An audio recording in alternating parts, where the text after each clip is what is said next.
Profe, si quiere, podemos ir empezando con la presentación. Ok. Buenos días a todos. Mi nombre es Argelia Olivo, soy la actual presidenta del Centro de Estudiantes de Psicología. Quisiera agradecerles a la profesora Josefina Blanco, María Eugenia Maldonado y Ángel Paz por hacer esta semana de la terapia cognitivo-conductual en honor a Aaron Beck, que murió el, el 2 de noviembre. El 1 de noviembre, perdón. Y bueno, quisimos hacerle un pequeño homenaje hablando un poco de la vida y legado de Aaron Beck por la profesora Josefina Blanco, que está pasando por tu mente por María Eugenia Maldonado, y terapia cognitivo-conductual, efectividad y evidencias por Ángel Paz. Entonces, sin más que agregar, le cedemos la palabra para que comience la charla. Gracias, Argelia. Bienvenidos todos, mis colegas, los estudiantes e interesados en el tema. Bueno, es una oportunidad presentar esta charla, este material que les vamos a presentar acerca de la terapia cognitiva con motivo de que falleció Aaron Beck después de 100 años de vida y una productividad inmensa, porque estuvo activo hasta prácticamente los últimos momentos de su vida, ¿no? A mí me toca hablarles un poco de Aaron Beck y su vida, y también lo que nos dejó, lo que nos ha dejado a los que estamos no solamente en el campo de la salud mental, sino también más allá del campo de la salud mental. Voy a compartir.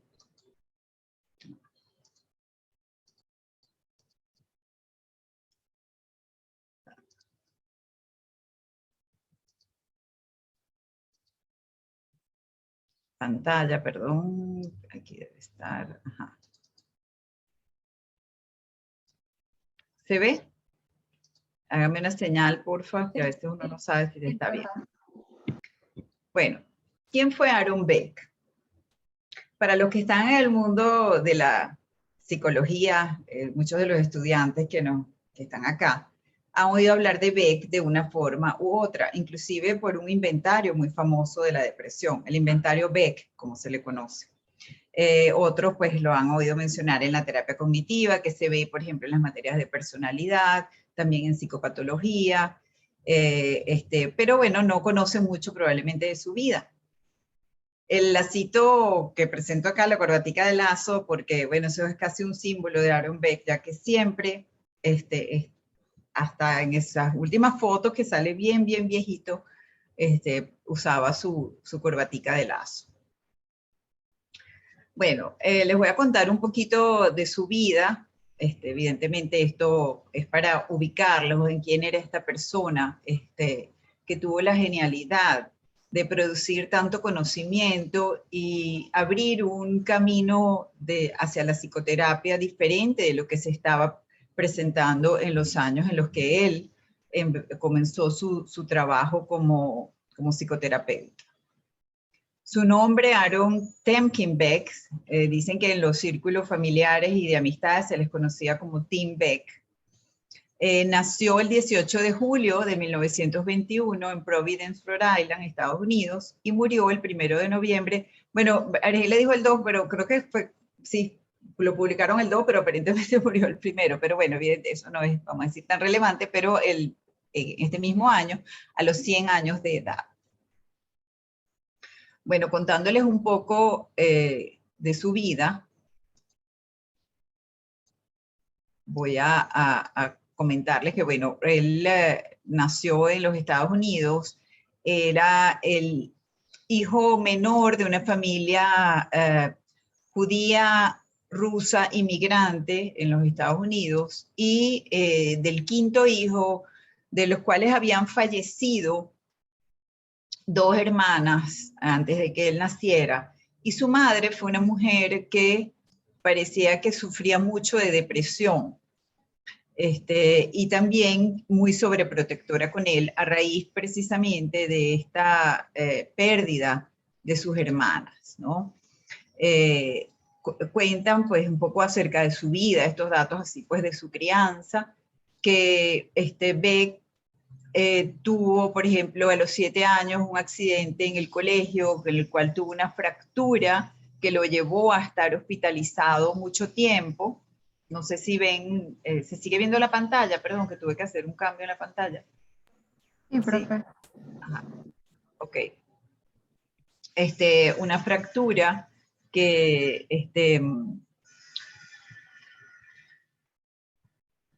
una fractura que lo llevó a estar hospitalizado mucho tiempo, y a raíz de esta hospitalización, él se lo llevó a retrasarse un poco en los estudios, algo que para él resultó, él comenta que en ese momento se sentía como un tonto, se percibía como un tonto. Y lo llevó a sentirse muy mal en esos tiempos de su vida. Posteriormente logra recuperarse y él se gradúa como el primero de su clase, hablando aquí de su bachillerato. Comienza a estudiar medicina y le interesa mucho el área de la neurología, más que la psiquiatría. Dice que cuando hizo su rotatorio por psiquiatría no le gustó mucho. Le interesaba más la precisión de la neurología, lo más científico dentro del área de la medicina.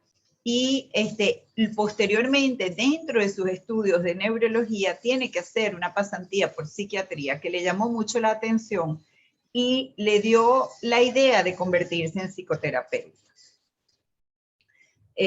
Ahora les voy a mostrar un video donde él está contando cómo él pasó, porque su primera formación como psicoterapeuta fue como psicoanalista, y cómo él pasó de su formación como psicoanalista y su ejercicio como psicoanalista a empezar a crear lo que es realmente la terapia cognitiva. Es muy interesante cómo él lo comenta, porque no era, como en muchos textos se dice que era porque estaba descontento con el psicoanálisis, no, es porque él quería investigar más a fondo el porqué de la depresión y dar evidencia científica a lo que postulaba el psicoanálisis. Haciendo estas investigaciones es que él tiene la idea de que los pensamientos son los que de alguna manera tienen una incidencia en esa depresión de los pacientes. Pero no les voy a contar más porque les voy a mostrar un video donde sale él hablando.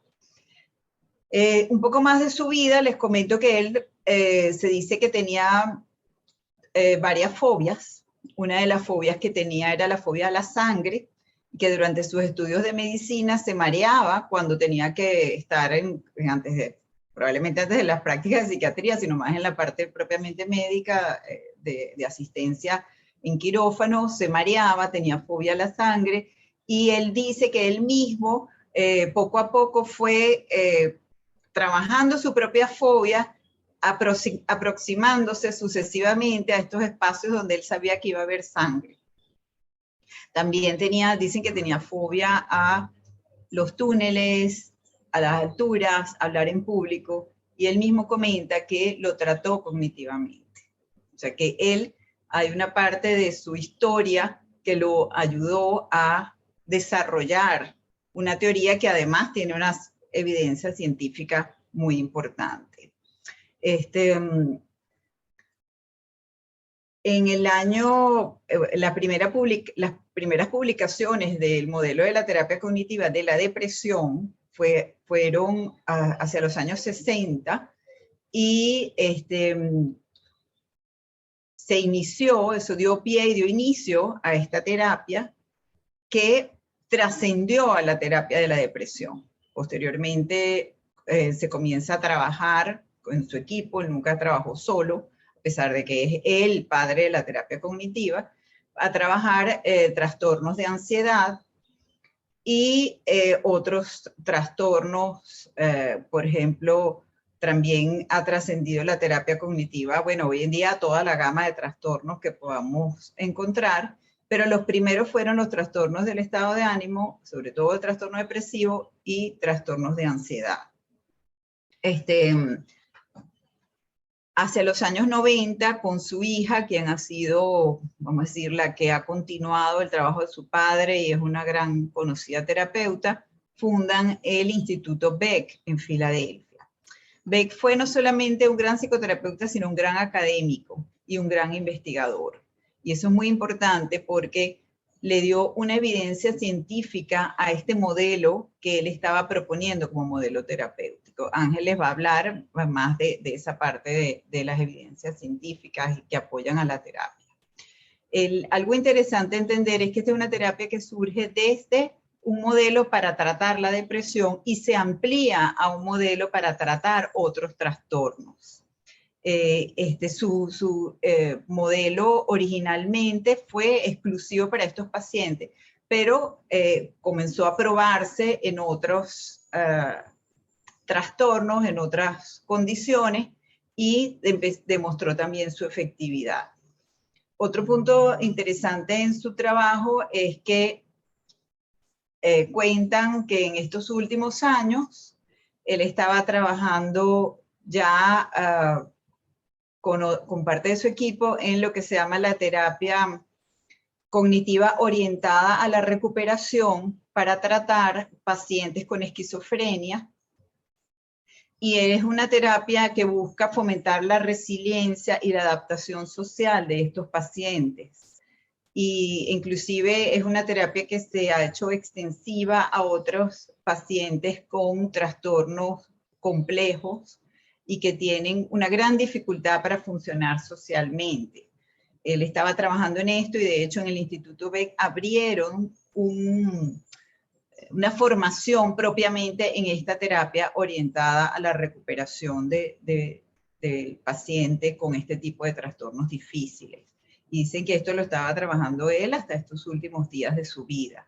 O sea, fue un hombre muy prolífico,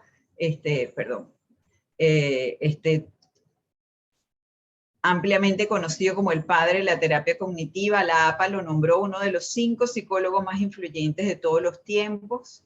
Además de sus escalas, la escala de Beck y la escala de ansiedad, ha publicado más de 600 artículos y 25 libros profesionales a lo largo de su carrera. Ha recibido numerosas distinciones por su trabajo, incluyendo 5 títulos honorarios, el premio Linhart del Instituto de Medicina por su desarrollo de la terapia cognitiva, el premio de salud Kennedy de la comunidad. Ha sido nombrada una de las personas más influyentes en la salud mental y una de las 10 personas más influyentes en la psiquiatría en Estados Unidos. La terapia cognitivo-conductual de Beck se enseña como técnica terapéutica estándar en todos los programas de posgrado en psicología en los Estados Unidos, y en el mundo es ampliamente enseñada esta terapia. Creo que si pensamos en su legado, yo no estaría trabajando lo que hago si Beck no hubiera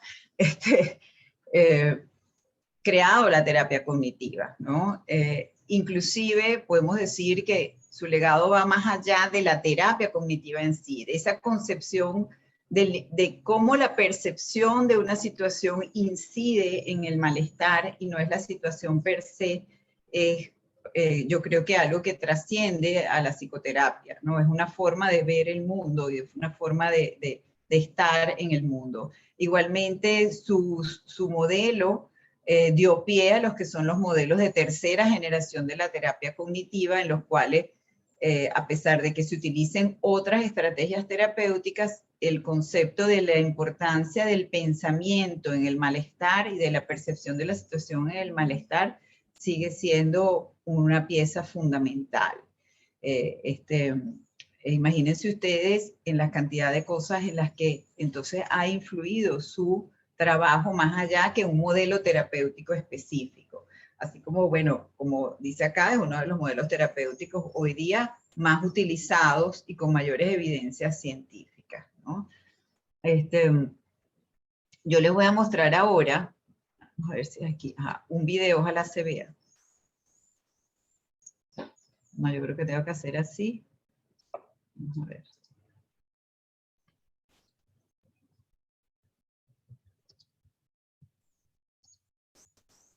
Yo creo que tengo que hacer así para mostrarlo. Me dicen si se ve, por favor, cuando lo ponga.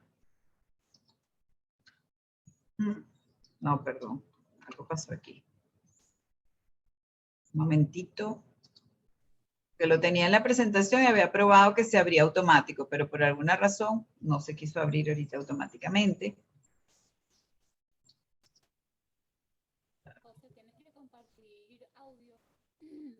Sí, yo lo puse, vamos a ver si yo puse cuando puse compartir. De todas maneras, si no, probamos un momentico. Me ayudan aquí. Okay. Psychoanalyst. ¿Se escucha? ¿Se ve? Sí, perfecto. Se escucha Okay. y se ve. Lo que quiero es configurar los subtítulos porque, ya va. Por si acaso alguna persona requiere de la lectura de la traducción, que bueno, es bastante decente dentro de todas estas cosas. Ok. Ok, acá es una entrevista que le hace Judith Beck, su hija, a Beck. Es una entrevista de 1 hora y 40 minutos, no la vamos a ver toda, pero si a alguien le interesa después verlo, es muy buena. Lo que les voy a mostrar en esta parte, ella le pregunta, ¿cómo pasaste de ser psicoanalista a crear la terapia cognitiva? Le está haciendo esa pregunta específicamente. Y él empieza respondiendo. Déjame retrocederle unos segunditos. Ajá, acá vamos a ver si se ve. Something nebulous to being a cognitive therapist. So there was a series of stages. And basically, it was due to a number of some very surprising incidents that took place. So when I finished my analysis... This was in the late 50s you're talking about? Yes, in the very late 50s, I had finished my analysis, and I was interested in depression for a couple of reasons. One is I had a lot of patients who were depressed, and so I was interested in just being able to treat them as well as I could.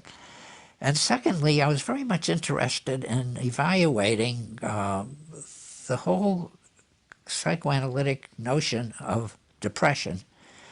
And it's at that particular time, there were two schools of thought in psychology. One believed in psychoanalysis, and the more academically oriented psychologists are really quite skeptical about psychoanalysis. So I thought that if I could do some good solid research on some of the psychoanalytic hypotheses, that this could help to persuade the very skeptical academic psychologists that there was something to it. The psychoanalysts didn't need any persuasion. They already were committed. It just reminded me of a story one of my friends told me, that he had done some tests of psychoanalytic theory, and it turned out that Freud's notion, according to his testing, was correct. And he thought, he said, you know, should I write to Dr. Freud and tell him that I've now confirmed one of his theories? And he then he asked one of his friends about this, and the friend said, well, telling Freud this would be like telling the Pope that you now have evidence in the existence of the Trinity. And so anyhow, but I was not deterred by this, and I thought it would be really very useful for society to be able to have some confirmation of the psychoanalytic theory. Now, depression was a very good topic to research, and the reason for this is that the theory was very clear-cut. According to psychoanalytic theory, people have a lot of hostility for some reason or another, but the hostility is not acceptable to them, and so they repress the hostility, and when it gets repressed, it runs against this barrier of defense mechanisms, and it then gets deflected inwardly, something that we call the theory of retroflected hostility. And when the hostility gets reflected inwardly, it then is manifested in a whole series of symptoms. And one of the symptoms, obviously, is that the person is very self-critical. They feel very bad about themselves, and even in the more ultimate phase, they might even become suicidal and want to commit suicide. And this is all due to hostility against the self. And it made very good sense clinically, but the big problem was there was no independent evidence to support this. And so I thought that I would do some research to try to support it. And where to look for support becomes the question. Well, it occurred to me that if I could look at the dreams of my depressed patients and compare these with the dreams of non-depressed patients, I could look for the evidence of a hostility in the dreams, and I could then get into the unconscious. As you know, the dreams are the royal road to the unconscious.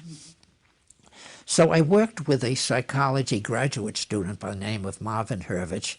We prepared a manual for grading the hostility in the dreams, and we went through the usual scientific comparisons and statistical analyses and so on, looked at the dreams of the depressed patients, and after we did all the analyses, to my surprise, that was surprise number one,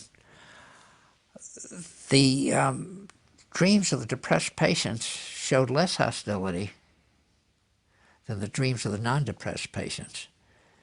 And so this was really a puzzle, and it would seem to not really support the hypothesis, but that didn't seem to be possible, so we started to look for other explanations. Then when we looked at the dreams again, we saw that there was a peculiar feature of the dreams of the depressed patients, and that was that the depressed patient in the dreams was always the subject of some unpleasant occurrence, that they would be rejected, be abandoned, depreciated, desolated, diseased, whatever. And this seemed to be a current that ran through all of the dreams of the depressed patients. One of the patients, for example, would have a dream of going to a formal dance and would discover that she only had shoes for the left foot. Or somebody would be in a desert and would put a nickel in a Coke machine in the desert, and all that would happen, they'd get fizz. So Marvin and I talked about this, and then the light bulb flashed in my mind, and we thought, well, there's still the unconscious hostility, but the way it's showing up in the dreams is that the patient has a need to suffer.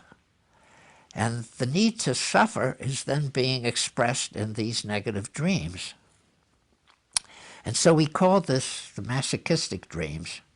And we published a paper in 1959 on masochistic dreams in depressed patients. And so it looked here as though I did have some validation of the psychoanalytic theory. However, I did want to get some independent confirmation of the whole masochistic theory. So we did several other studies which should show that the depressed patients have a need to suffer. But when we did these studies, they were nonverbal studies, experimental studies of various types, that far from having a need to suffer, the depressed patients would show a need for being reassured, for getting affection, for getting praise, and so on. And so if there was any motivation, it seemed from these other studies that the motivation was not to suffer, but to get positive reinforcement of some type. And so this was the second surprise. So when I then started to rethink this, it occurred to me that maybe I should take the dreams at the face value.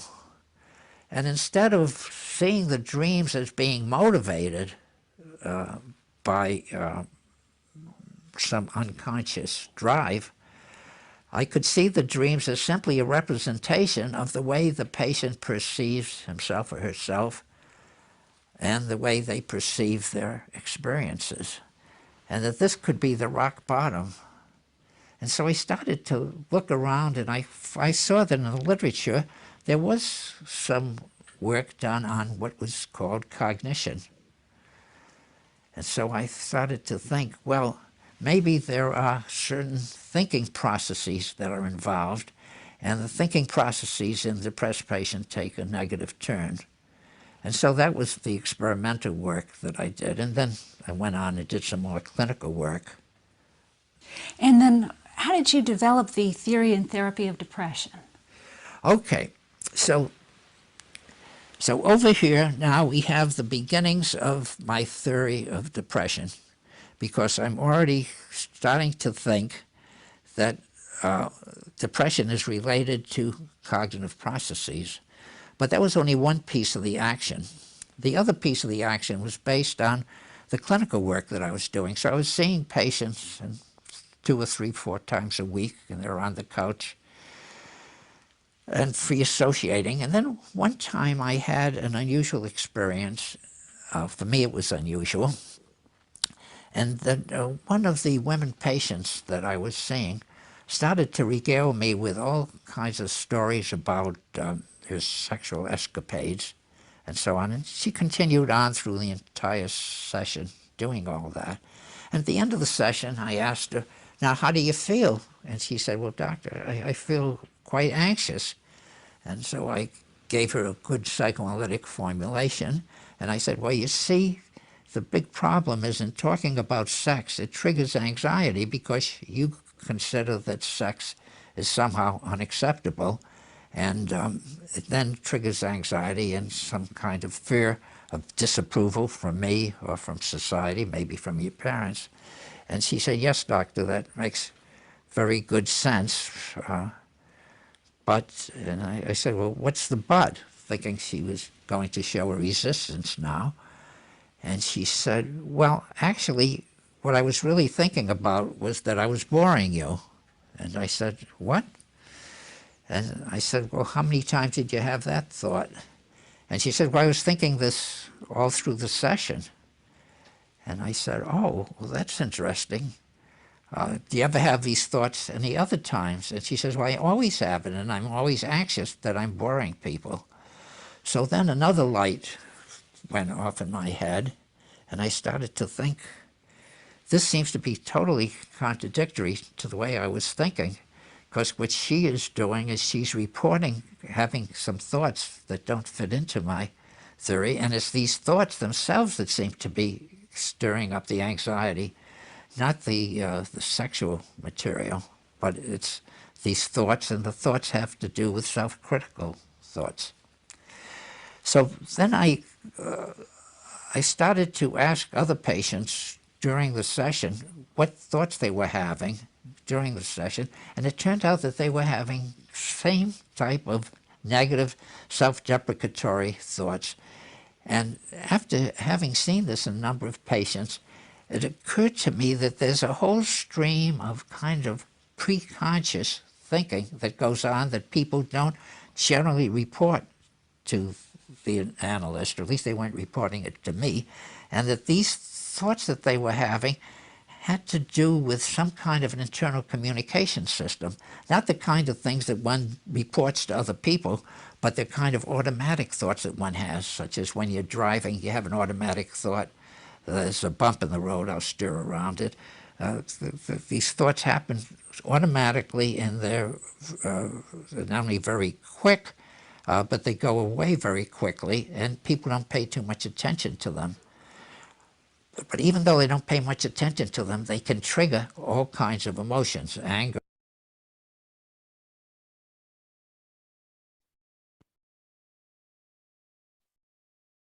Okay, bueno, la entrevista continúa y lo que me interesaba recalcar en esta entrevista es cómo él tuvo, como dice él, se le prendió el bombillo, y vaya bombillo que se prendió en varias oportunidades en su práctica, las cuales lo pusieron a pensar y lo pusieron a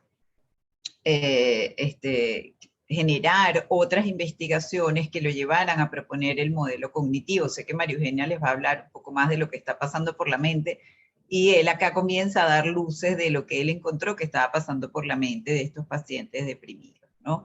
Es muy interesante, y creo que hay que destacar que él tenía una mirada científica, y eso lo llevó a, fíjense que es a investigar en lo que ya él venía haciendo. Él quería demostrar con evidencias lo que proponía el psicoanálisis de la depresión.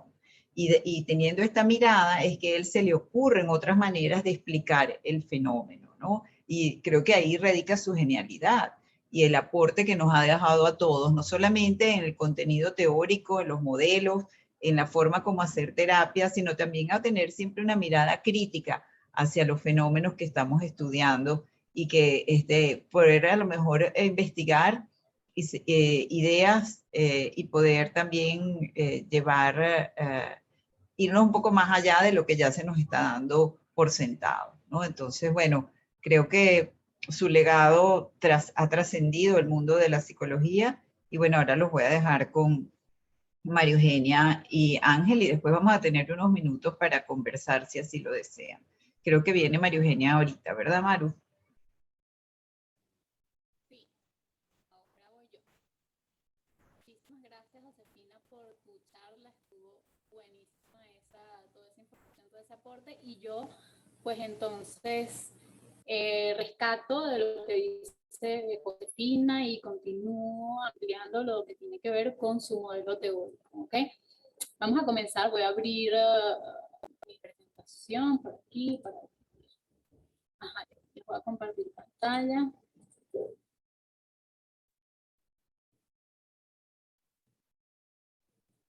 Me avisan si se ve. Sí, Maru. Sí. Ok, entonces, ¿qué pasa por tu mente? Ve que su modelo terapéutico. Quiero comenzar leyéndoles una cita de Lisa Mutznik, que es la directora ejecutiva del Instituto de Beck, y ella en su, vamos a decir, en el declaración que hacen en la página el día de su fallecimiento, ella habla mucho de la importancia de Beck para la psicología y del legado que él nos dejó. Y esta parte de la cita resume todo lo que nos viene diciendo Josefina, ¿no? Ella dice, sin duda alguna, el mundo es un mejor lugar porque él reconoció la importancia de preguntar qué está pasando por tu mente, mientras está en sesión con un paciente quien está experimentando emociones negativas. Esta pregunta lo llevó a concebir las bases teóricas de la terapia cognitivo-conductual y el modelo cognitivo, que la percepción que tenemos de una situación se relaciona más con cómo reaccionamos que la situación en sí misma. ¿Okay?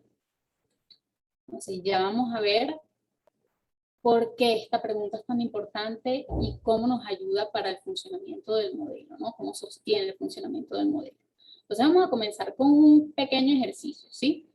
Sé que todos tienen las cámaras apagadas, así que sin pena, porque nadie los va a ver, cierren los ojos, ¿ok? Y quiero que comiencen en este momento a recordar la última vez que sintieron un cambio en su estado de ánimo, la última vez que sintieron rabia, tristeza, preocupación, cualquier emoción que haya sido más intensa de lo usual, cualquier situación que les haya generado una reacción. Comiencen a imaginarse, tómense unos segundos para ubicarse, visualicen este momento como si lo estuviesen viviendo ahora.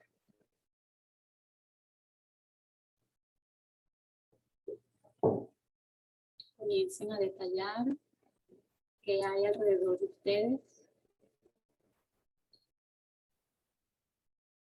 qué tienen enfrente.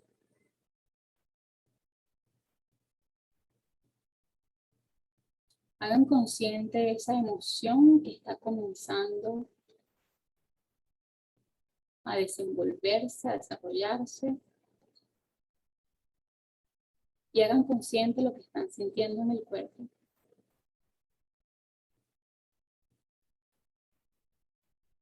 ¿Qué sensaciones?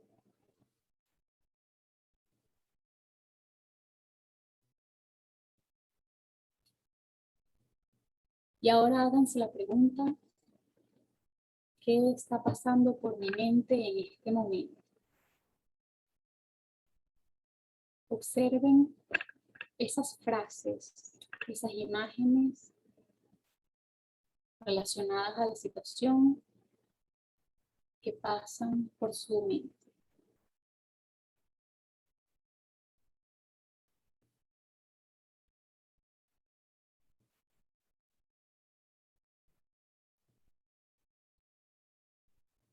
pueden ser 1, 2, 3 pensamientos, más pensamientos. Pueden ser sonidos, pueden ser imágenes, pueden ser frases.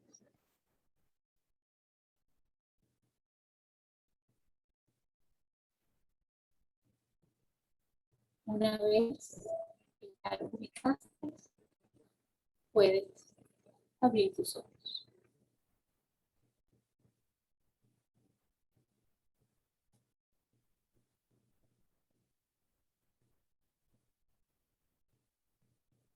Entonces, quédense con esto que pudieron visualizar. Vamos a revisar más adelante qué pasó. Entonces, comienzo hablándoles un poco de la terapia cognitivo-conductual, que es el modelo terapéutico de Beck. Él comenzó a concebirlo, como les habló Josefina, en los inicios de 1960. No solamente era para él importante tener una terapia que pudiese, ¿no?, recoger con evidencia científica todo lo que él estaba observando en sus pacientes, sino que también era importante para él que este tipo de terapia recogiera ciertas características y ciertas cualidades que le trajeran un bienestar al paciente y que le trajeran una mejoría de sus síntomas en el corto plazo.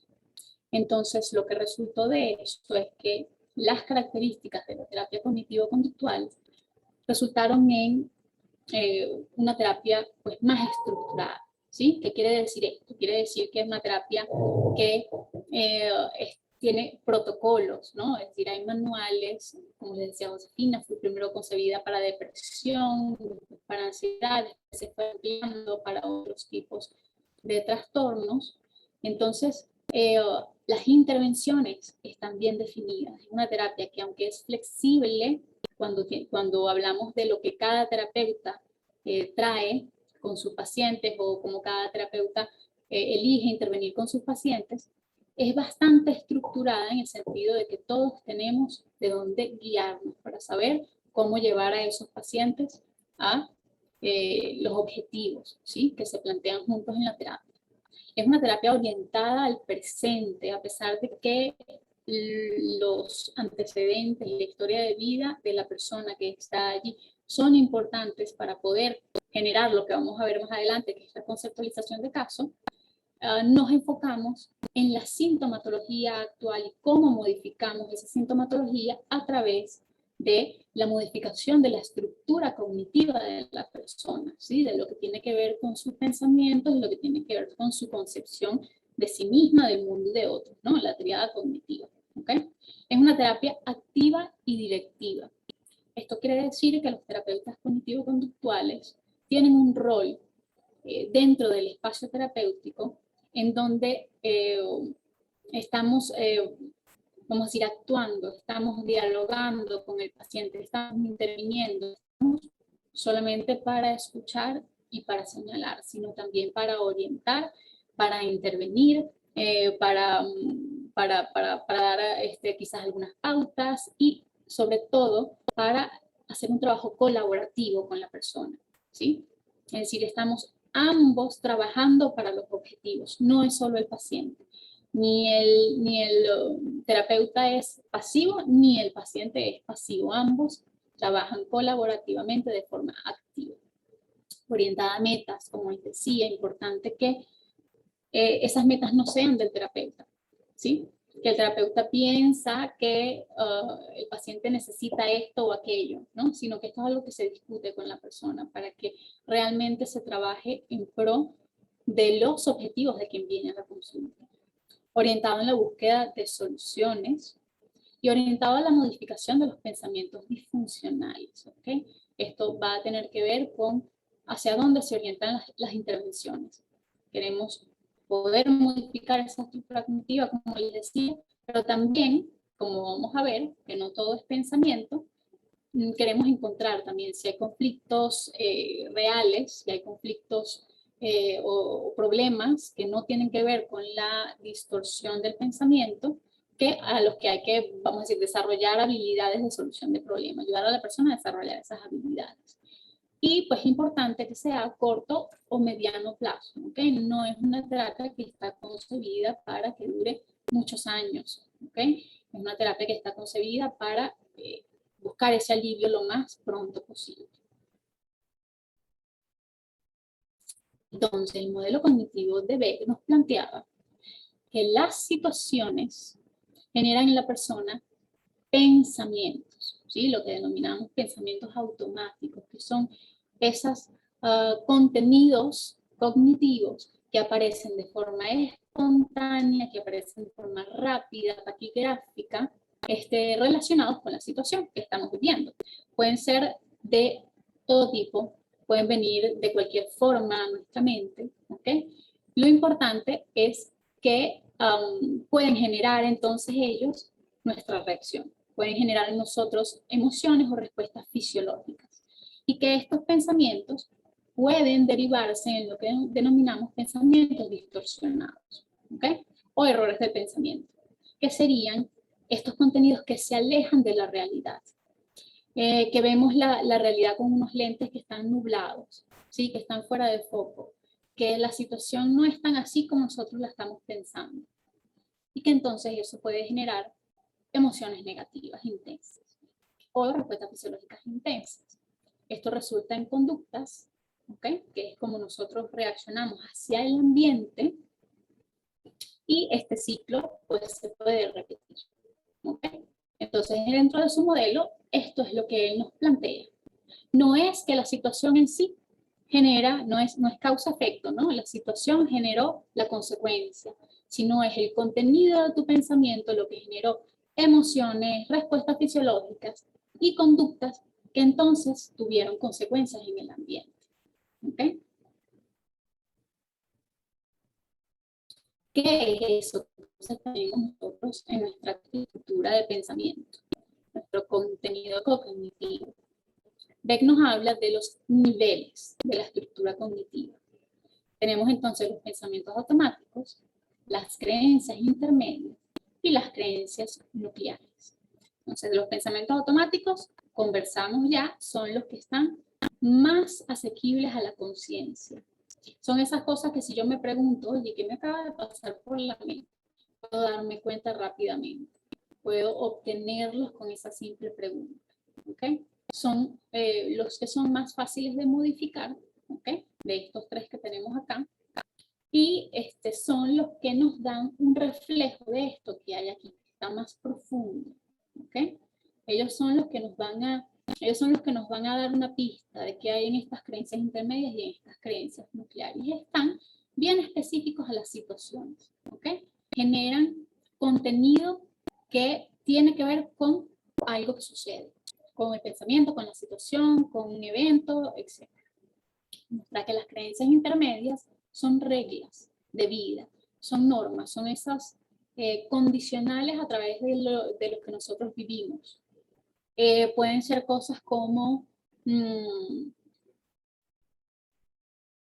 a la gente mala le pasan cosas malas, ¿sí? Todos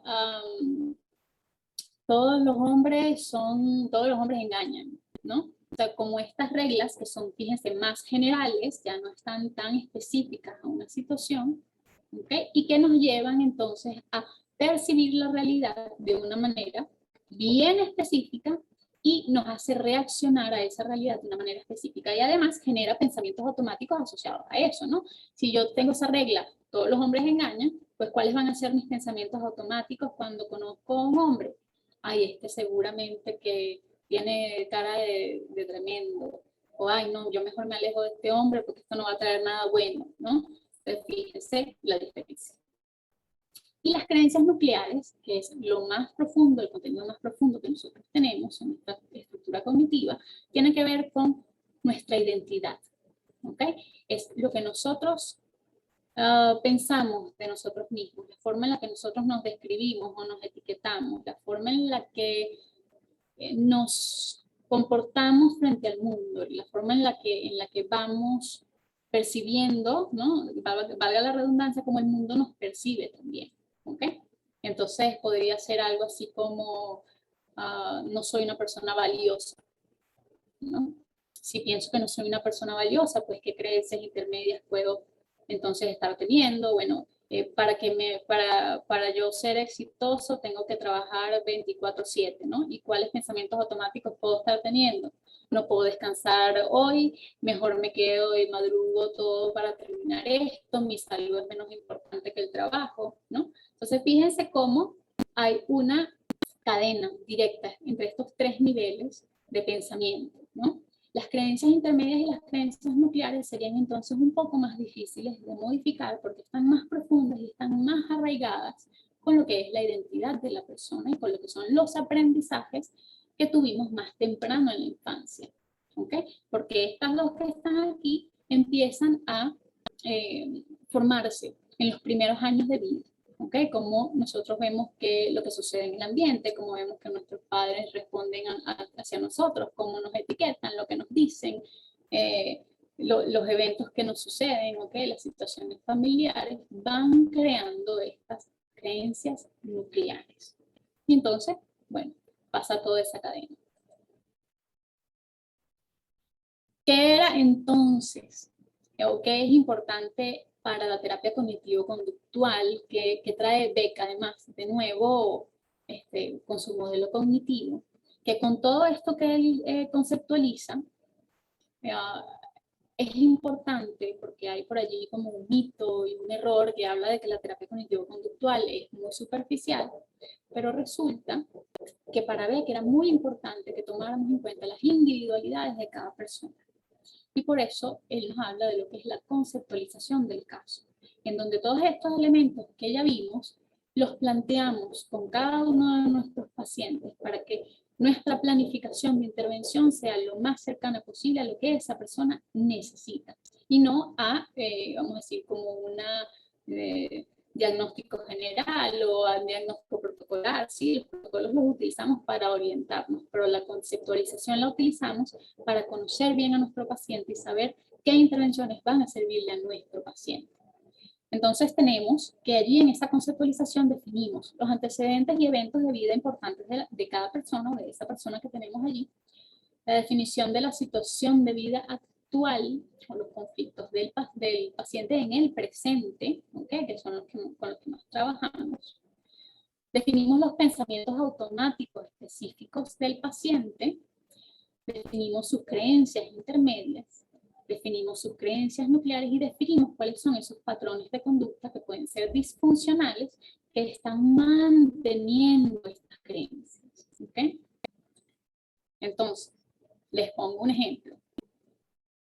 Tenemos un paciente, ¿okay? Cuya conceptualización de caso sería en sus antecedentes, por ejemplo, abandono por parte de la madre. En su vida y ambiente en el presente vive con su pareja y se presentan conflictos frecuentemente y por eso es que acude a consulta. En sus creencias nucleares tenemos no soy una persona querible. En sus creencias intermedias tenemos para ser amado hay que priorizar siempre a la otra persona. En las situaciones del presente, por ejemplo, ¿sí? La situación que la persona trae a consulta con la que trabajamos, te dice, bueno, es que el otro día mi pareja me gritó porque yo no le tenía la comida lista. En los pensamientos tenemos lo que esa persona comienza, ¿no? A expresar que pensó en ese momento que no tuvo la comida lista y empezó a recibir gritos, comenzó a pensar, esto es mi culpa, debí haber hecho lo que me pidió, me va a dejar. En sus emociones tenemos ansiedad y en sus conductas compensatorias, en sus comportamientos tenemos que estar alerta a todas las posibles necesidades y deseos de la otra persona. ¿Okay? Entonces, de esta manera tenemos lo que es una visual de quién es esta persona dentro de su estructura cognitiva y qué queremos nosotros modificar, ¿sí? Comenzar con estos pensamientos automáticos, porque si comenzamos por las creencias nucleares, no lo vamos a poder modificar. Comenzamos por acá, lo más asequible, lo más modificable. Estas verbalizaciones nos arrojan entonces el contenido de sus pensamientos automáticos y nos ayudan entonces a elegir cuáles son las intervenciones que mejor van a funcionar con esos tipos de pensamientos automáticos. porque entonces vamos a ver cómo es esto de los pensamientos automáticos y sus tipos, ¿ok? ¿Y qué pasa con esta pregunta de qué pasa por tu mente? El cuestionamiento socrático fue, yo diría, que el aporte más importante del modelo de Beck, ¿ok? Porque no solamente nos ayuda a obtener el contenido del pensamiento, sino nos ayuda a intervenir con el cuestionamiento socrático. Hay muchas formas de intervenir, hay muchas estrategias que están definidas, tanto cognitivas como conductuales, como fisiológicas, para utilizar en consulta, pero el cuestionamiento socrático, es decir, la pregunta, la repregunta, el buscar la manera de que la misma persona se dé sus respuestas, ¿ok? Es lo que es más importante en este modelo terapéutico. Entonces, ¿cuáles son esos errores del pensamiento que definió Beck en su inicio? Porque como les comentaba Josefina, este ha sido un modelo que ha venido siendo ampliado, es un modelo que muchos otros teóricos pues también han tomado para continuar sus investigaciones y para también continuar definiendo, ¿ok? Y hasta el mismo Beck ha ampliado estos errores del pensamiento, pero con estos comenzó, ¿ok? Entonces, quiero que le presten mucha atención a esto porque vamos a chequear lo que estábamos ejercitando al inicio, ¿ok? Él habló de la inferencia arbitraria o saltar a conclusiones, ¿ok? Esto tiene que ver con pensar que sé lo que va a suceder en el futuro, ¿ok? Y que además lo que va a suceder en el futuro va a ser malo probablemente, ¿ok? Entonces ya yo sé lo que va a pasar y va a ser malo. Me anticipo, ¿sí? La abstracción selectiva de lo negativo, que de la situación que estoy viviendo solamente puedo notar las cosas que me hacen sentir mal sobre esa situación. Solamente puedo notar los matices negativos, ¿sí? Cualquier otro elemento de la situación que pueda ser neutro o que pueda ser positivo, lo ignoro. Estoy completamente enfocado en eso negativo, ¿ok? La generalización excesiva, que es que tomamos una experiencia de nuestro pasado y pensamos que siempre va a ser así en el futuro. O tomamos una concepción o tomamos un estereotipo y entonces lo generalizamos, valga la redundancia, a el resto de las personas o situaciones, objetos, etcétera, etcétera, que puedan compartir alguna semejanza. ¿Okay? Entonces, vamos a decir, le damos esa característica de una cosa, se la damos a todas. ¿Okay? La maximización y la minimización tiene que ver con el sacar de contexto la situación, vamos a decir, darle más peso, más valor, más catástrofe de la que tiene y minimizar nuestras capacidades para solventar esa situación. La personalización tiene que ver con tomar para mí las cosas que suceden a mi alrededor sin evidencia de que eso sea cierto, ¿sí? Por ejemplo, unas personas que están hablando por allí en la esquina y yo pienso que seguramente están hablando de mí, ¿ok? Esa puede ser la personalización. Y el pensamiento blanco y negro o pensamiento dicotómico, que tiene que ver con esa forma absolutista de pensar, ¿sí? O es todo o es nada, ¿sí? Es que yo siempre llego tarde, es que todo el mundo me molesta, ¿ok? Es como adjudicarle, ¿no? Como una connotación completamente extrema y polarizada a algo. Entonces, ¿para qué quiere o para qué quería Beck utilizar estos niveles de la estructura cognitiva y utilizar las intervenciones para modificarlas? Porque él se dio cuenta que con el pensamiento, con el cuestionamiento socrático, ¿okay? A medida que él iba haciendo esas preguntas, a medida que él iba logrando que las mismas personas encontraran flexibilizar esos pensamientos, porque fíjense que cuando estábamos viendo los errores de pensamiento, son pensamientos rígidos todos, son pensamientos que no admiten alternativas, que no admiten otras explicaciones, y que a través del cuestionamiento socrático entonces podemos lograr que la persona vea esas alternativas a través de su propia elaboración, porque no es el lugar del terapeuta darle esa respuesta, es el lugar del terapeuta ayudar, orientar, guiar, ¿sí? con la orientación guiada a la persona para que ella misma pueda flexibilizar su propio pensamiento y entonces encontrar alivio de sus síntomas en el presente con la modificación de los pensamientos automáticos y alivio a largo plazo y duradero con la modificación y reestructuración de sus creencias intermedias y sus creencias nucleares. Entonces, regresamos a este ejercicio que hicimos cuando comenzamos. Quiero que utilicen su levantada de manito digital, ¿ok? Y que levanten la mano todos los que en ese ejercicio que hicieron pueden reconocer algunos de los errores de pensamiento que vimos allí. Esos pensamientos que pueden estar distorsionados, que pueden estar desenfocados, que pueden ser polarizados, de personalización, de anticipación, ¿ok?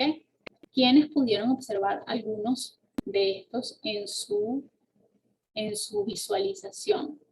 ¿Alguna manito por allí? No tienen que decirlo, solamente quiero ver cuántas manitos hay.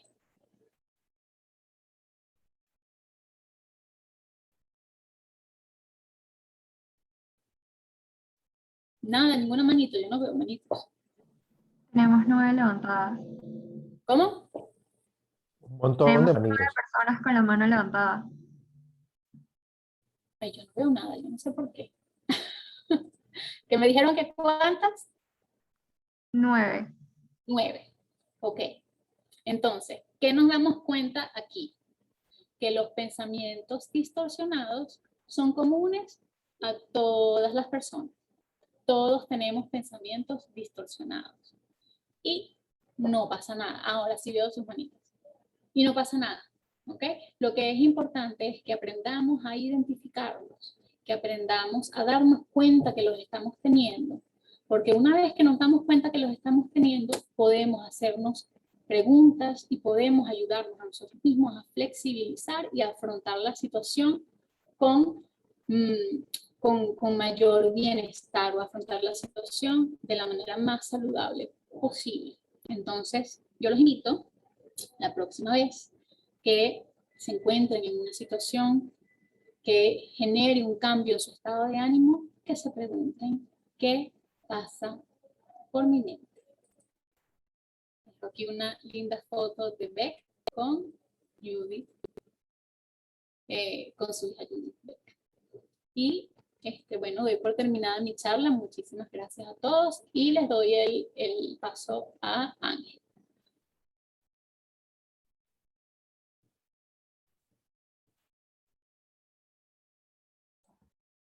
No había puesto el micrófono. Bueno, hola, buenos días, sí. Mi nombre es Ángel Paz y bueno, esta charla la diseñamos o la propusimos conversando entre la gente de Mundo Psicocognitivo, que es esta cuenta de Instagram que nosotros manejamos, y el Centro de Estudiantes de Psicología de la UNIMED. Y lo digo porque para mi presentación van a ver que voy a usar imágenes de algunos posts de nuestra cuenta, donde ya el tema del que yo voy a hablar, pues lo hemos tocado, ¿sí?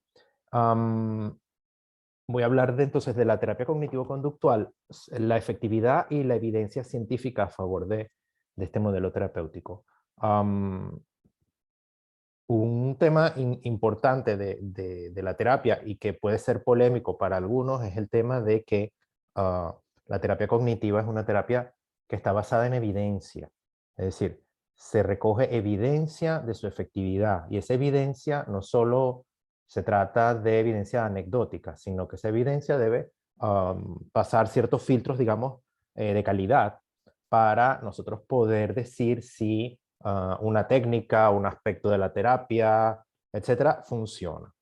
Y eso tiene muchas implicaciones y tiene que ver con la historia de la terapia.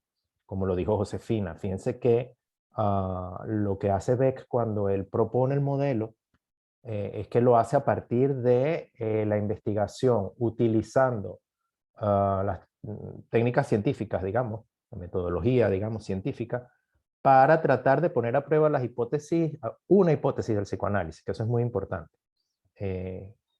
Una hipótesis, que era la hipótesis de la depresión, básicamente, de que la depresión es agresión, autoagresión, es una forma de autoagresión. Y la actitud abierta, digamos, científica, con la que él hace ese ejercicio, lo lleva a cuestionar ese saber que pues es de alguna manera tradicional, está basado en la autoridad, ¿sí? Hay una parte del conocimiento que está basado en la autoridad de quien lo propone, pero que no se sostiene cuando empezamos a buscar evidencias. Voy a hacer un apartado pequeñito. Hay un tema, por ejemplo, que estaba leyendo recientemente, donde esto es interesante, que es el tema de la psicología del color.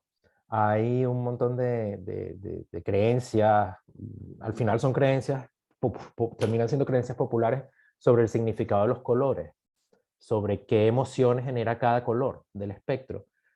Y resulta que ese conocimiento es un conocimiento que es anecdótico, que proviene del mundo del arte, ¿sí? Pero sobre el que no hay evidencia. Y se ha estudiado recientemente el efecto de algunos colores sobre las emociones, por ejemplo, y se han encontrado cosas como que el rojo relaja.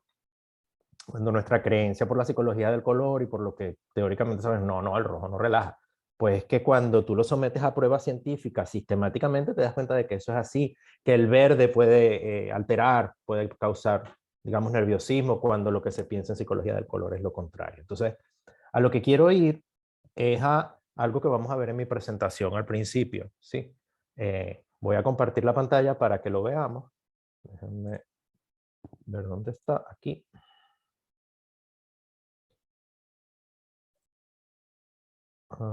Presentación, ok, perfecto.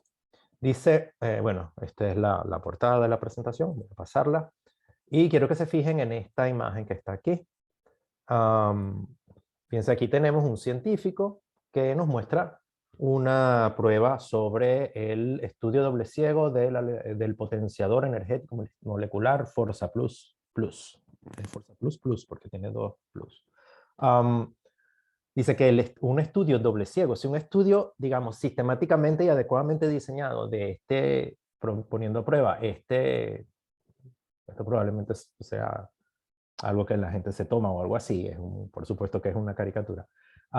Dice, no encontró diferencias significativas entre el grupo que usó el producto y el grupo de control, y pone allí un gráfico, tuvo un efecto en solo 2 personas del grupo de intervención y solo 2 personas del grupo placebo. Por lo tanto, podemos concluir que no hay evidencia científica de las afirmaciones que hace el fabricante. Pero si vemos el dibujito de la derecha, vemos que los personajes que están allí no están muy contentos con esa conclusión, ¿sí? Entonces, el de Forza Plus, por supuesto, dice, esa es tu opinión porque a mí me funcionó. Y el del placebo le dice, deberías probarlo tú mismo antes de abrir la boca y quedar como un ignorante. ¿Por qué les muestro esto? Porque el tema de la evidencia científica hay que diferenciarlo de 2 cosas, de las opiniones y de las emociones. Es decir, la evidencia científica no tiene nada que ver con lo que yo opino, con lo que yo creo, con lo que a mí me gusta, con lo que me siento bien, con lo que no me gusta, con lo que no creo. No tiene nada que ver. Y la actitud científica va mucho en el sentido de uno estar dispuesto a aceptar que lo que uno está proponiendo no es verdad, como le pasó a Beck, ¿sí? Fíjense que él lo dijo varias veces en el vídeo que puso Josefina. Busqué confirmación independiente de tal cosa. Confirmación independiente, quiere decir una confirmación que no está sesgada por mis propias opiniones, ¿sí?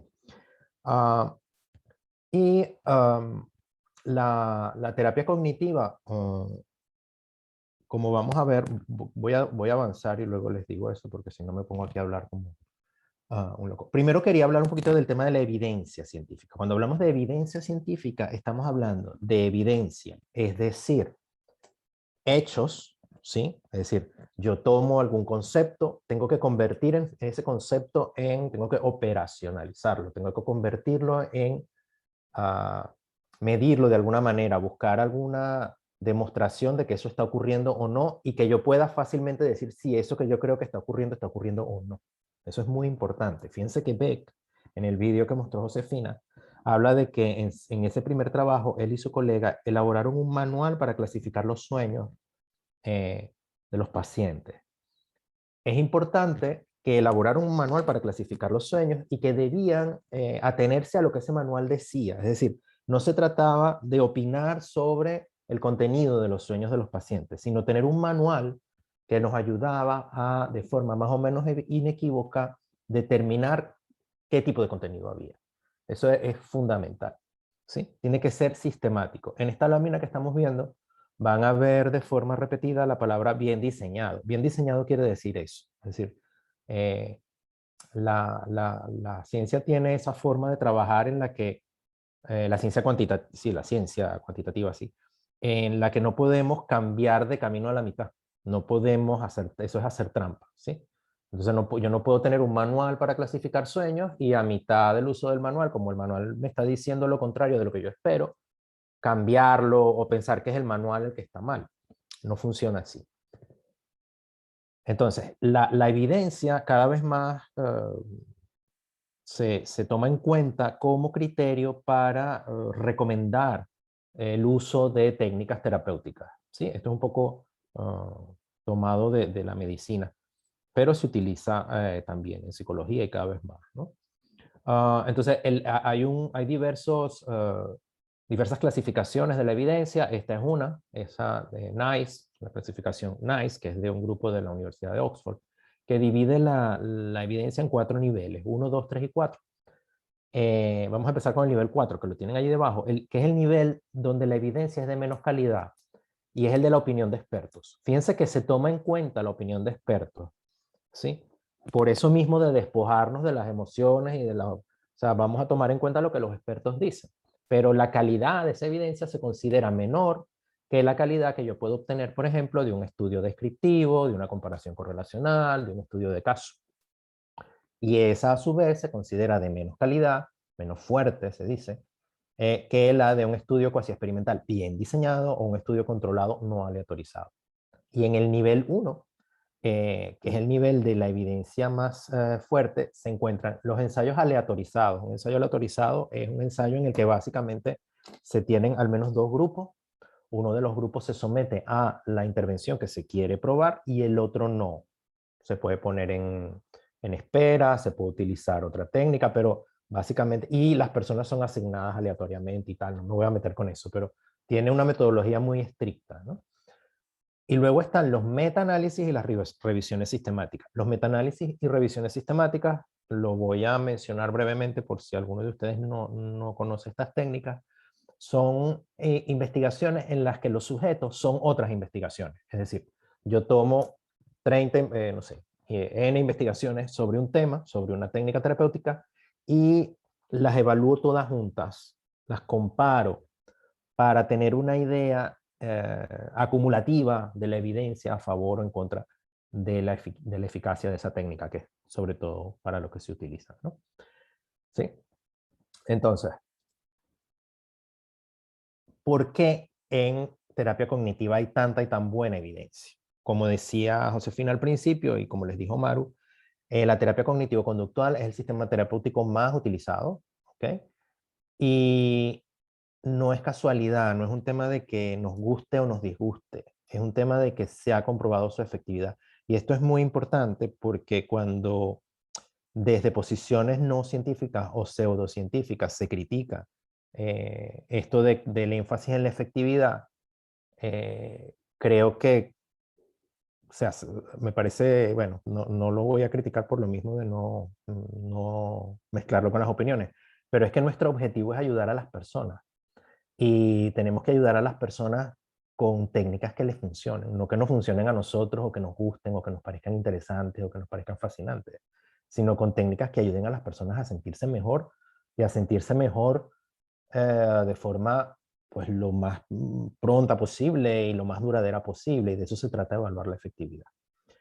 Entonces, este artículo, les pongo allí la cita de Christia y Hoffman, hablan de por qué la terapia cognitiva conductual es actualmente lo que se considera el gold standard en psicoterapia. Esto quiere decir que cuando se evalúan otras psicoterapias, pues se suelen comparar con la terapia cognitiva como el gold standard, es decir, como la prueba de que este otro sistema puede funcionar.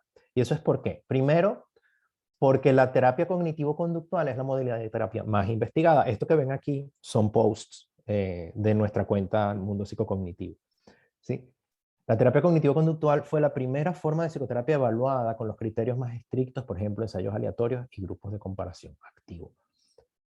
Lo que hizo Beck desde el nacimiento de la terapia cognitivo-conductual es someterla a la prueba científica, es decir, la terapia cognitivo-conductual está montada, digamos, conceptualmente, filosóficamente, sobre la idea de que hay que someter a prueba científica lo que uno hace. Y es como ella nace. Como eso ocurrió desde el principio de la terapia, pues resulta que la psicoterapia cognitivo-conductual es la terapia con más evidencia. Y no solo con más evidencia, sino con evidencia de más calidad. ¿Ok? Quiere decir mejor construida, mejor elaborada metodológicamente. Y esto tiene que ver con muchas cosas. Una es que, por ejemplo, fíjense que se trata de técnicas específicas para trastornos específicos. No se trata de un gran sistema que pretende explicar las creencias nucleares o las creencias intermedias o los pensamientos automáticos, sino ir trastorno por trastorno, técnica por técnica, probándolos uno a uno, de la forma más estricta posible. ¿Sí? Y eso está... forma parte fundamental de lo que es la filosofía de la terapia, no sé si llamarla la filosofía, la forma de trabajar en terapia cognitivo-conductual. La segunda razón es que en este momento, este es un artículo de 2018, no hay otros tratamientos psicológicos con más apoyo de investigación para validar sus constructos subyacentes. Fíjense que Beck, en el trocito que Josefina mostró, habla de que él encontró que para aquel momento se estaba desarrollando el trabajo en psicología cognitiva, que no es terapia cognitiva, pero es la psicología de la cognición. Y resulta que una de las cosas que tiene la terapia cognitiva es que es coherente, como creo que lo dice allí, con los modelos psicológicos que tienen más evidencia. Es decir, no solo es evidencia de la terapia, sino que esta evidencia es coherente con la evidencia que tenemos en cuanto a los modelos teóricos que son predominantes en la psicología actual, ¿sí? Y lo otro es que además ninguna otra forma de psicoterapia ha demostrado ser sistemáticamente superior a la terapia cognitivo-conductual, ¿sí?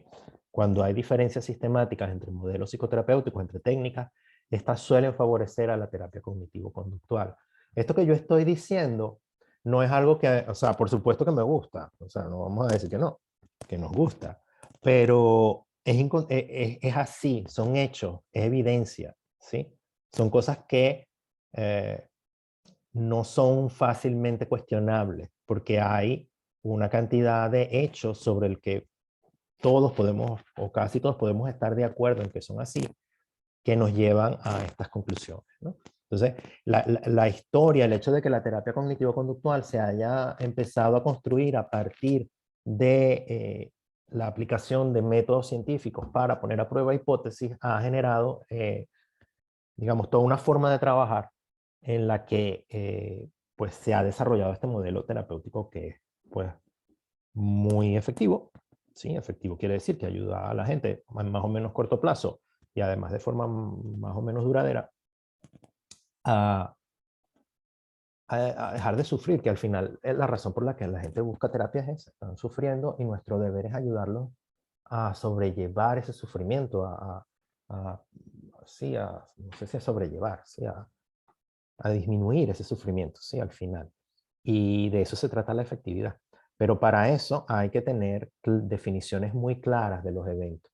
Y la terapia cognitivo-conductual, pues históricamente se ha construido con esa forma de trabajar, ¿sí? Entonces, por ejemplo, cuando hablaba ahorita María Eugenia de las distorsiones, generalización, Si yo tengo un manual para clasificar pensamientos, yo fácilmente puedo decir, ah, esto es una generalización. Y otra persona puede estar de acuerdo conmigo. No hay vuelta, ¿sí? ¿Sí? No puede llegar alguien y decir, no, en realidad él no está tratando de generalizar, sino lo que está tratando es de especificar, pero lo dice. No, no. Una generalización es una generalización y es eso, y no se hace trampa. Y por eso funciona, por eso es que la evidencia es tanta y es tan buena. ¿Sí? Esta es una tablita, yo les voy a compartir la presentación después, básicamente, donde vemos aquí una lista de trastornos, el tratamiento de primera elección en la mayoría de los casos es la terapia cognitivo-conductual, y aquí tenemos alguna comparación con otras terapias, etcétera, y básicamente lo que sabemos es que pues, es una terapia que es efectiva para una gran cantidad de trastornos.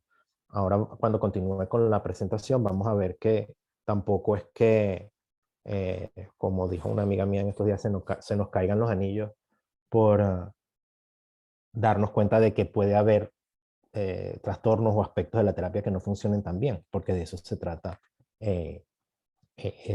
la actitud científica. ¿Sí? Lo otro que tenemos es esto. Este es un artículo que aquí tienen las citas, ¿sí? No sé si, perdón. Voy a ir atrás. ¿Dónde está atrás? ¿Dónde está atrás? Bueno, atrás es así también. Ok. Pantalla, visto aquí. No, lo que quiero es aquí. ¿Sí? Esto que está aquí es la cita de este artículo que es muy interesante. Es un artículo en una revista de psiquiatría psicodinámica donde los autores hacen una introducción a la terapia cognitivo-conductual muy completa y hablan de su evidencia. Y dicen, por ejemplo, que uno de los defectos precisamente de los estudios aleatorizados es que no nos dicen qué aspecto de la terapia causa el cambio. Es decir, la psicoterapia en general tiene, toda la psicoterapia, lo que hacemos en sesión y lo que hace la gente está compuesta por una cantidad de componentes que son difíciles de separar, y allí es interesante poderlo separar y ver qué es lo que funciona, ¿no? Entonces, respondiendo un poco a esta pregunta, hay este estudio que tienen aquí la cita de Casansis y colaboradores, precisamente identificando los procesos de la terapia cognitivo-conductual, revisando metaanálisis. Es decir, ellos toman metaanálisis, ¿se acuerdan? Un metaanálisis es una investigación que coge otras investigaciones para ver qué tan coherentes son entre sí. Pues ellos lo que hacen es revisar metaanálisis sobre la terapia cognitivo-conductual. Hay tanta evidencia sobre terapia cognitivo-conductual que en este estudio, que es del año 2018, ellos encontraron más de 500 metaanálisis desde 2010 solamente, y escogieron 30 de ellos que cumplían con los criterios para su investigación. ¿Sí? Fíjense la gran cantidad de evidencia que hay, y lo que ellos encuentran es, no sé si se ve bien, esas piecitas de rompecabezas que están allí, digamos, son como elementos de la terapia, ¿sí? Y de la sesión terapéutica y del proceso, ¿sí? Los primeros que tenemos aquí es del proceso, ¿sí? El proceso de terapia cognitivo-conductual consiste en, por una parte, en lo que se llama reestructuración cognitiva, que la explicó María Eugenia. Por otro lado, estrategias conductuales, es decir, no solo trabajamos con preguntas, con diálogo socrático o con técnicas cognitivas, sino que también, pues, muchas veces interesa no solo que la persona cambie su forma de ver una situación, sino que se atreva a hacer cosas que no se atrevía a hacer, o deje de hacer cosas que hacía. Es decir, hay un tema ahí de conducta que hay que trabajar. Las estrategias motivacionales que tienen que ver con el trabajo de las emociones, ¿sí? Hay distintas técnicas que usamos en terapia cognitivo-conductual dirigidas a las emociones. Fíjense que esto está dirigido a los 3 elementos que Maru les mostró en el modelo, ¿sí? Emociones, conducta y pensamientos automáticos. Y la psicoeducación.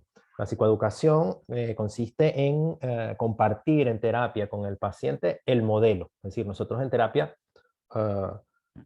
tratamos de que cada quien se convierta en su propio terapeuta. ¿sí? Como que cada quien aprenda sobre pensamientos automáticos, aprender a clasificarlos, darse cuenta cuando ocurren, etc. ¿Sí? Y en el otro cuadrito, que es de un post nuestro, ¿sí? Habla de los componentes de la sesión. Tenemos la alianza terapéutica, que Maru le explicó, trabajamos en conjunto, trabajamos colaborativamente con nuestro cliente o paciente para sobre sus metas para lograr lo que esa persona quiere de su vida, ¿sí?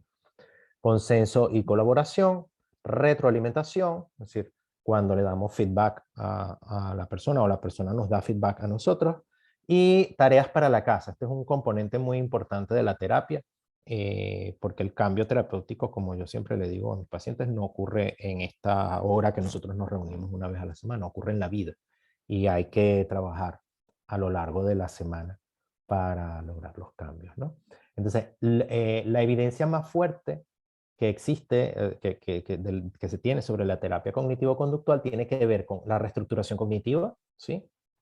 En general, para la mayor parte de los trastornos con los que trabajamos, la reestructuración cognitiva es un elemento súper importante, es decir, al separar metodológicamente los distintos componentes, la reestructuración cognitiva, si tú la quitas del paquete, pues como que sufre la calidad, ¿no? Las estrategias conductuales también, ¿sí? Las estrategias conductuales tienen que ver con las tareas para la casa también, que son los tres componentes sobre los que hay mayor evidencia más fuerte. Reestructuración cognitiva, estrategias conductuales, tareas para la casa. El otro elemento es la alianza terapéutica, el hecho de que la persona trabaje en conjunto con el terapeuta, trabajemos juntos sabiendo qué es lo que estamos buscando. Y sobre los demás elementos hay evidencias más o menos fuertes, ¿okay? Pero yo me atrevería a decir que estos cuatro sobre los que hay más evidencias son los elementos fundamentales del modelo terapéutico, ¿sí? ¿Dónde podemos encontrar información sobre evidencia científica de la terapia? En primer lugar, la división 12 de la APA es la división de psicología clínica y tienen una página en la que podemos, es una base de datos, ¿sí? Podemos buscar por trastorno, podemos buscar por tipo de tratamiento. Si buscamos por trastorno, nos va a decir los tratamientos existentes y el nivel de evidencia que tienen los distintos modelos terapéuticos que se utilizan para abordar ese trastorno y viceversa, ¿sí? Obviamente en el Instituto Beck, pues tiene una sección donde ellos reúnen todo lo que es la parte científica, se llama Research Corner, donde reúnen artículos, etcétera, que podemos consultar.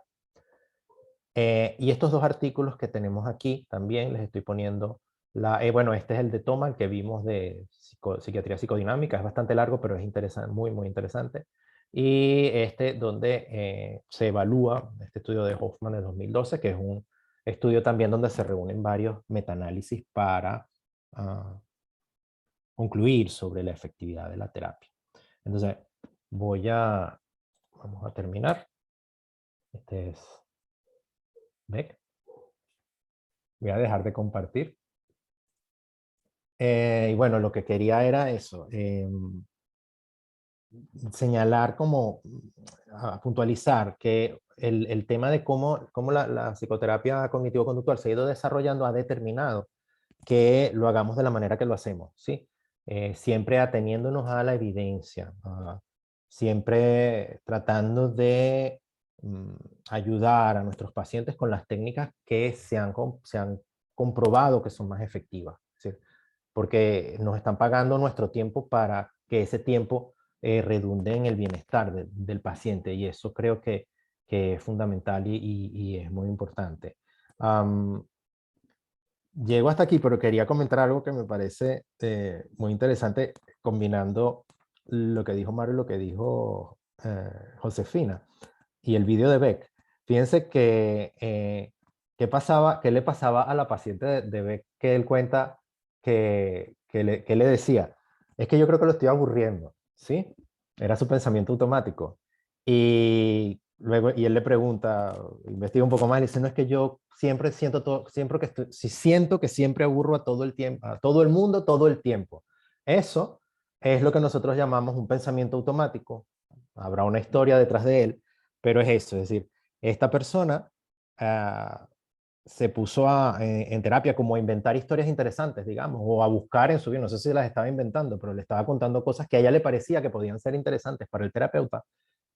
¿Por qué? Esa era su conducta. ¿Por qué? Porque ella estaba pensando que lo estaba aburriendo. Y no solo eso, sino que pensaba que aburría a todo el mundo todo el tiempo. Eso se llama una generalización, ¿sí? Que es una de las distorsiones que mencionó María Eugenia. Es que me pareció interesante. Ese trocito de vídeo tiene una cantidad de información que puede ser muy útil. Entonces, bueno, eso.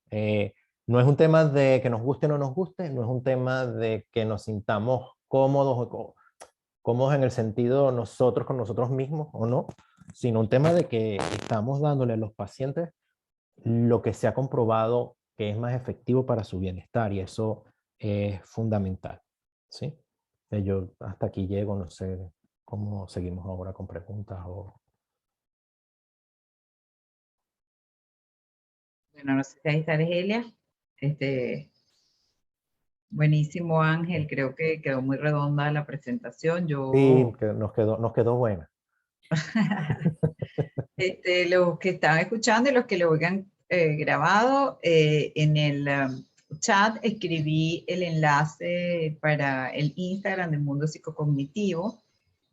Al principio no nos presentamos, bueno, algunos me conocen porque soy profesora acá en la universidad, pero aquí todos hemos estado vinculados a la UNIMED. Ángel fue profesor de la UNIMED bastantes años y María Eugenia es egresada de psicología de la UNIMED. Así que, bueno, estamos buscando también potenciar un poco más este modelo que sabemos que en la escuela necesita más reforzarse un poco más dentro de la formación. Y bueno, no tiene desperdicio para estar en el lugar mundial en el que Sí. se encuentra, ¿no? Sí. Bueno, no sé, creo que estamos un poco sobre el tiempo. Así que si hay preguntas o comentarios, por lo menos, bueno, alguno podemos tomarla y si no, bueno, lo cerramos aquí y pueden contactar por Mundo Psicocognitivo. No sé qué dice Argelia, si está por ahí, que es nuestra anfitriona. Hay una pregunta, ¿cómo se aborda la esquizofrenia mediante este tipo de...? Sí. No sé si la lee, ¿quién la lee? Bueno, ya yo la empecé a leer. ¿Cómo se aborda la esquizofrenia mediante este tipo de terapia? ¿Cómo se abordaría un delirio, por ejemplo, o las alucinaciones? Buenísima pregunta. No sé si Josefina quiere decir algo, pero es que eso es lo que estaba desarrollando ya Beck ahora. ¿Sí? Sí. Lo que están desarrollando 60 años después de que se empieza a desarrollar el modelo es precisamente la intervención de este tipo de trastornos, de malestar, de como lo queramos llamar. ¿Sí? No sé si tú quieres decir algo más, José. Bueno, lo que puedo decir es que, por ejemplo, me imagino que la pregunta va un poco porque ese tipo de pensamientos, ¿verdad? Lo que puede tener un paciente con esquizofrenia o una idea delirante, son pensamientos que no son susceptibles de ser reestructurados como el pensamiento automático o la distorsión cognitiva de la que hablaba Mario. Entonces ahí el abordaje es un poco distinto.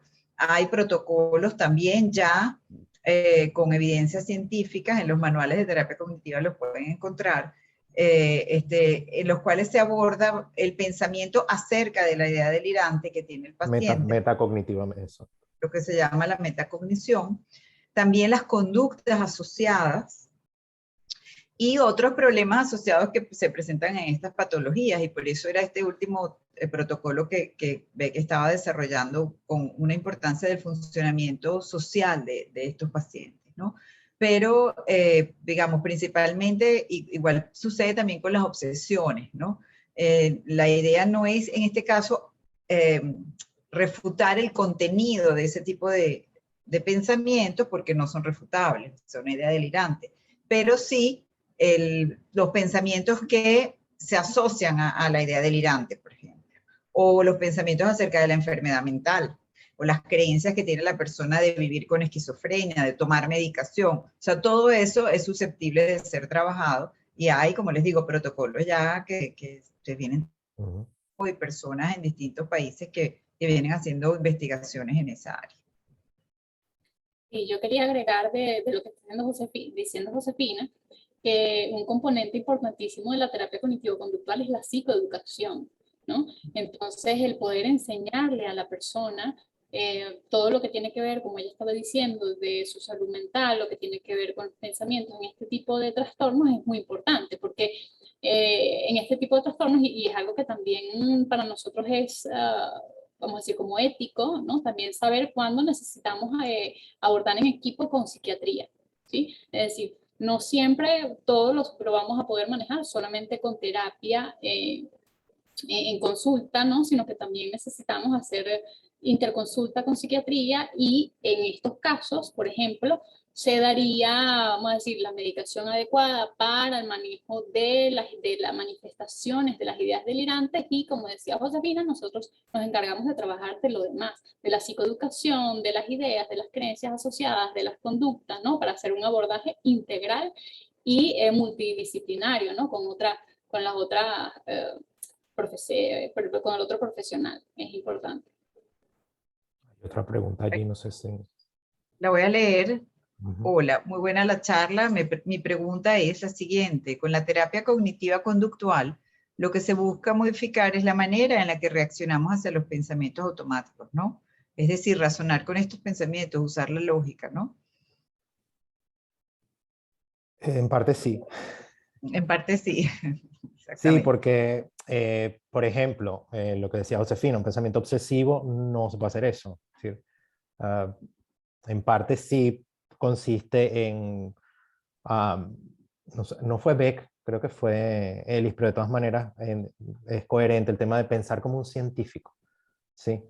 Eh, Pensar sobre lo que pensamos, atrevernos a cuestionar la utilidad de, de esos pensamientos, ah, va un poco por allí, ¿sí? Porque muchas veces el hecho de querer ponerle lógica a todo no es necesariamente lo más indicado en algunas ocasiones, ¿no? Pero lo importante es ese poder nosotros um, cuestionar en el sentido de identificar y